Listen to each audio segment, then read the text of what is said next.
Thanks for tuning in to this episode of the Live at Lunch show from The Resilient Advisor. My name is Jay Coulter, and my guest today is Brian Moran, the CEO of Flex Distribution.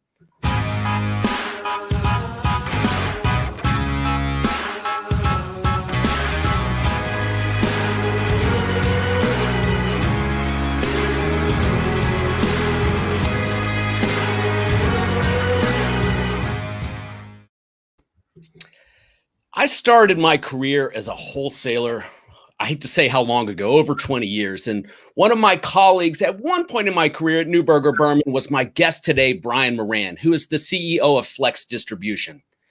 Back when Brian and I were wholesaling, adding value as a wholesaler to financial advisors, it had its own unique set of challenges. Today, Brian and I are going to talk about how asset managers can help add value to financial advisors. But what's interesting is an article that came out yesterday on the news out of Merrill Lynch. This article is on Think Advisor from Janet Laveau, and it talks about how advisors can no longer accept money for golf and expensive lunches, things that Brian and I used to engage financial advisors when we were very young in our careers. Brian, I want to start off with this question for you. What do you make of this news out of Merrill Lynch? Well, Jay, first, thank you for having me, and it's great to reconnect. I also just want to say congrats on all the success with Resilient Advisor. It's an incredible audience, and I've been watching now for a few weeks. It's so much fun, and it's a lot of good information. I think it's being shared. Thank you. The only two questions I'm going to say up front, Jay, we can't talk about today are going to be college football because Penn State's not in it, and number two, my hair, because I have not had a haircut in 9 months, and I'd like to keep it focused on this conversation. If that's okay with you. But you're rocking the hair. It looks great. Thanks, man. So the Merrill question. Listen, I don't think this is shocking news. I think this has been happening. This has been evolving around the industry.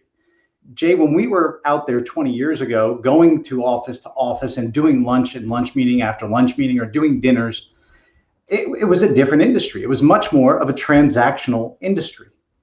And if you think about how the business has evolved, it's gone from being majority transactional brokerage related to almost, I don't want to say completely, but very close to almost complete fee-based and advisory-based business, whether you're an RAA or just a private wealth advisor at a broker-dealer. So this is just a natural evolution. The fiduciary responsibility continues to grow. And I know for listeners that are watching, I know there are very specific differences between the channels. But I do believe the great advisors are moving in this direction of avoiding conflicts of interest and trying to always think clearly and what's in the best interest of their clients. Yeah. So if you're watching live, please ask questions. This broadcast is live on LinkedIn, YouTube, Twitter, and Facebook. Simply type your question in the comments section and it will come through to this broadcast. So Brian, we're fortunate that we got to work together for a long time and we stayed in touch over the years, and our career paths went down different roads. You went down the asset management route and had a successful career managing teams and growing asset management businesses. You now have a new firm that we'll talk about in a little bit. But what I really enjoy is the thought exercises you and I go through about how the industry has changed in the ways that asset managers can add value to advisors. And you mapped out 3 for this conversation. So the first way that you thought advisors or asset managers can receive value from or give value to advisors is through partnership. Walk us through that dynamic. Well, I think about it even being a small business owner myself right now, right? One of the things you look for is partnership. You look for people that can help grow your business, help be a sounding board, a confidant to think through complex topics, and just put yourself in an advisor's shoes. They have more on their plate today than they've had ever in my career. They're being pulled in so many different directions. It's no longer just give me an investment product. You're planning out almost every stage of a client's life financially and in other areas too. So having partners that you can trust and go to that aren't totally different industries, right? Don't get me wrong. There's circles of influence and centers that you can go to in the legal community and communities outside of our business, but having somebody that's an arm's length away that maybe is not doing asset wealth management, but is in the asset management space, which understands you, is a really good resource to have. And I think that partnership word is a critical word. Unfortunately, at times, I don't think we always deliver on it in the industry, but I think this is a really great opportunity for asset managers to partner with wealth managers in a way that we've not seen. And, that's a great segue into the second really value proposition that asset managers can bring advisors. But that bridge, I think, is important, going from the partnership to the resources that you bring, because 20 years ago, here's what partnership meant. I would answer your call if you needed fact sheets. We would send you pitch decks if you needed them. And then, of course, pick up the tab for any seminars that you were going to do. That is gone now. Walk us through the resources that a good asset management firm would bring their advisor partners. Well, and take it a step further, right? And I'll take it into resources. We used to think of resources as asset managers as we only bring in investment product, right? So you did all the client service things you talked about, but then you had this mindset that I'm going to just bring investment products and we're going to trade. We're going to make a trade. We're going to do tickets. When you came out of a lunch meeting and you talked to your peers, what'd you talk about? Tickets. Yep. This is not a ticket environment anymore. We've institutionalized. Institutionals come to retail. It's grayed out. It's a different world. So when I think resources, yes, the table stakes to resources is good and differentiated investment product. Table stakes. You have to have it. In fact, you've heard me say this, Jay, I believe. When we first got in, beta used to cost something and alpha was hoped for. Today, beta is free and alpha is expected. So you have to bring more if you're going to engage advisors. And the way I look at it, resources go beyond just investments. It goes to business building tools. And asset managers are well equipped, and there's plenty of great resources in the industry to help advisors with those tools. Some may be client education programs, some may be advisor coaches and people that work with them. Some may be outsourced resources if you're running a registered investment advisor and you're looking to have help with compliance. You may want to find those resources that help your business. And asset managers, honestly, may have inroads to those because of their scale and what they're doing. So I think resources is more than just good client service and having an investment product. It's taking to the next level. How are you going to align and help the advisor grow their business? I would also suggest that articulating that value proposition to the advisor, because they have heard for years, oh, we're going to partner with you. Oh, we have resources. And they hear the same things from the 20 different asset managers that are going through their office or calling on their firm, being able to articulate that value proposition. Do you have any suggestions for the asset managers on how they can best articulate that value proposition to the advisors? In terms of articulating it, I think you have to pick, you have to pick where you want to participate and help, right? I think one of the challenges is there's so many opportunities to help that sometimes you spread yourself too thin and you lose the focus of where you actually naturally could be a good partner. And just like building out any strong business model, it always does come back to focus, right? Are you focusing and are you equipping your business model with things that are close and beneficial to your clients that you're working with?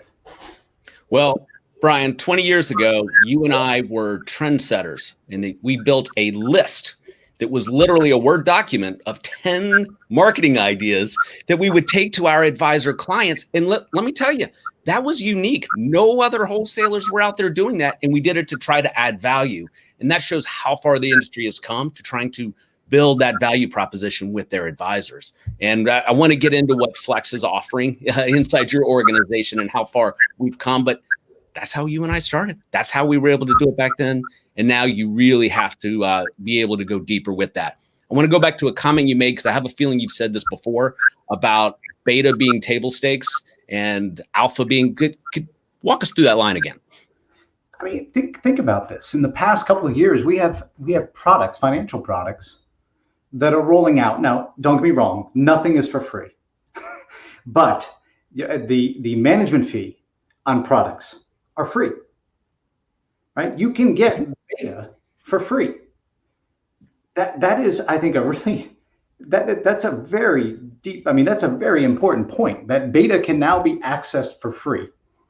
So it puts the onus on the asset manager to truly differentiate their skills, differentiate their ability, their process, and what they're focused on versus the broader market. If you can get beta and returns that are related to that beta for free. Mm-hmm. Alpha, in my opinion, when we first got in, because one of the greatest things about being a wholesaler, and obviously it was slightly before my time in the early 90s, but as I got into it, the benefit of a wholesaler is you brought ideas. You were a sourcer of opportunity.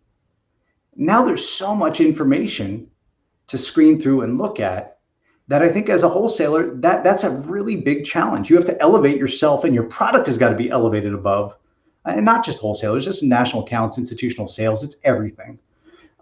It's all the above. You have to elevate yourself and your firm and your product above just doing the basic. And I think when I say alpha is expected, before you literally walked in and said, I'm going to pay this fee, I hope the return works out. All right. But now you walk in and you pay for something because I can basically get market rate returns for free. Mm-hmm. Now if I'm going to pay you, I better get something. And so the mindset has changed. And I think that's an evolution of the business models. All right. So does that make sense? Yeah. I was trying to flesh out a line you had that I thought I heard that I couldn't remember about beta being expected and alpha being delivered. I was just trying to beta is free and alpha is expected. There we go. I like that. Beta is free and alpha is expected. All right. So the third pillar that asset managers can look at as it relates to adding value to financial advisors, it is professional development. Go a little deeper on that for us.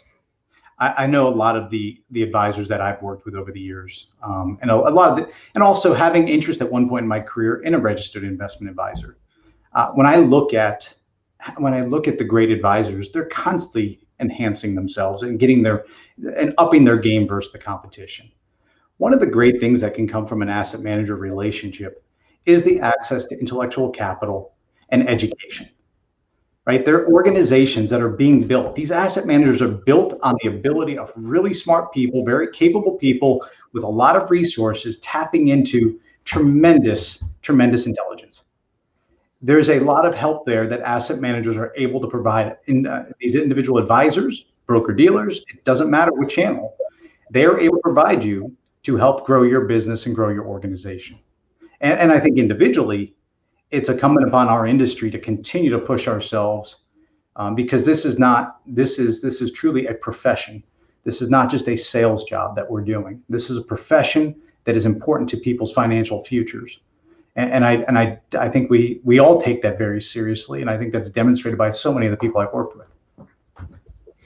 Brian, is the role of the wholesaler going away? It'll evolve. Right? I do not subscribe to, we do not need people. I do not subscribe to that. I think relationships are important, just important in business, they're important in life.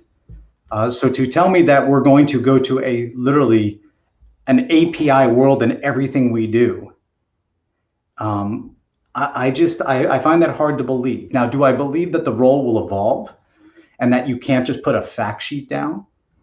You have to think as a business consultant. You have to think as an advisor to the advisor. You have to think about why and how this fits into their business model and to their clientele. If you don't know they're doing retirement clients, or if you don't understand that they only work with a handful of family offices, shame on you. Take the moment to get to know them so you can script out something that's appropriate for them. If anything, I think the role of a wholesaler will continue, and national account managers too, because they work with an institutional. They all work with these gatekeeping functions or manager research teams that want to have a better and more tailored experience. That is the challenge being put to the industry today, and I think that's something that we should accept, and we should roll with it. All right, Brian. Your company is designed to help take advantage of these trends. But somebody looking at Flex Distribution, they probably see a third-party marketing firm at first glance. How is Flex different? Well, two things, Jay. I think it's a great question, and in some ways, I'll talk about where the third-party marketing aspect deal is part of our business to a degree. But what Flex is, we are a technology platform. And the focus of our platform is really at the intersection of asset management, wealth management, distribution people, and then service or solutions providers. We sit at this intersection, and the goal is to simplify the experience of bringing a product from the manufacturer down to the wealth management advisor. Now, our vision is it's clear, right? For me at least, it's very clear, and for our people, it's clear. It's the goal of this business model is really simple. It's to be the premier destination for asset managers to look towards to build out distribution at a reasonable price, what we'll call DARP, and customize it in a flexible way that works for them. But use experienced, vetted, proven people that have been in this business that can help them deliver that message in a way that they would want delivered if it was by a full-time employee at their firm. So that's the part, Jay. Through our tech platform, you have all of this information, all of these people that are, that have been vetted and been curated. The entire list has been curated. All of the resources at the front office of an asset manager at a central location through Flex. The other side that we have is that component that is, we're providing services that are meant to grow you through somebody. It's not part of your team. They're a third party in essence, but the platform is much bigger. In fact, if there's a third party marketing firm listening today, I'd say, come join Flex. We'd love to have you be a part of it, because the goal is to make this a simplified experience. Does that help? Does that clear it up? Make sense? I think it helps listeners and viewers. Tell me, a financial advisor watching this show, if they were to go and join the Flex platform, what would they experience? And actually, when could they actually get access to it? So we actually are excited. We will be offering advisors. Advisors have free membership. We actually are inviting advisors to join. Currently, we have some in the pilot phase, and that will go live in the first week of October, it looks like right now. Where we welcome other advisors to join. But what they're going to experience at no charge, let me pause that. There's no cost to joining Flex. But what we do ask the advisor is tell us how you want to be engaged. Tell us what's important to you, right? What time of the day do you want to be called on? What types of products do you use? How do you work? How would you prefer to work with an asset manager? How often do you want to hear from an asset manager? Tell us what matters to you. Because when you deal with somebody from the Flex platform, a member of Flex, my hope is that you feel that you've had a tailored and customized experience. That is the goal. Now, what they're going to see is a platform that offers them access to resources that help their business grow, the building blocks to their business. There's already firms out there that do a tremendous job on the investment side, and many other broker dealers do tremendous work on the investment side of what they offer. That's not what we're trying to traffic. What we're trying to traffic is on ideas that can help their business, solutions that can help them grow, such as different outsource needs, marketing resources, Flex Video, which are Flex Media, which is, Jay, you've seen our commercial that we have on the website. I know it's a little long, but it's really powerful in terms of what we're able to do to help advisors bring their brand to the market. So there's a lot of resources that I think are there. And then the intellectual capital. In the coming weeks, you will hear a number of announcements about strategic partnerships that we have. And we're really excited about these because these are going to help us provide access to intelligence that very few firms will be able to match in terms of the scope. So Brian, I'm really impressed with Flex Media. I'd actually like to just share a little clip from a video that Matt and your team produced, because I think it shows the quality deliverable you guys produce. Name a company, Flex. One word to describe Flex. Scale. Flex is about culture. I would say innovative. Resolute. Flex, in one word, is compelling. Innovation. Experience. Alignment. I think Flex really looks to transform the financial services industry in a way that we haven't really fathomed before. Flex platform, simply said, is the industry's. So you guys can see the quality of output there that your team produces. That's just fantastic work. So if you're an asset manager, Brian, and you're looking at the Flex platform, what is the value proposition and what does engagement look like? The value proposition, I think, is it's simple. It's you're coming to Flex, not just for, you can come here for any size organization, right? Doesn't matter if you're a $50 million firm, doesn't matter if you're a $5 trillion firm. There are resources here to help you grow your business.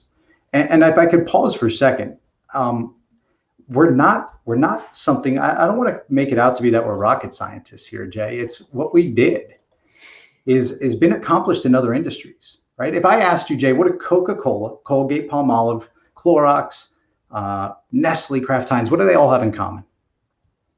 They all are huge global brands, right?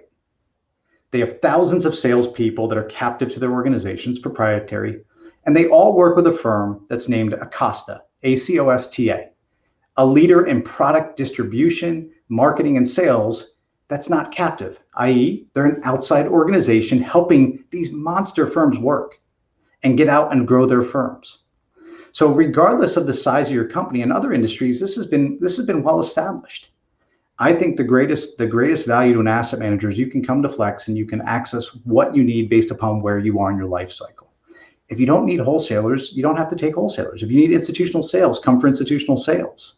If you just need great marketing or you need access to really great coaches for your advisors or for the advisors that you're calling on and working with, come to Flex for that. It's meant to be a I almost say one-stop shop. Maybe I shouldn't, but a one-stop shop to building a customized distribution strategy.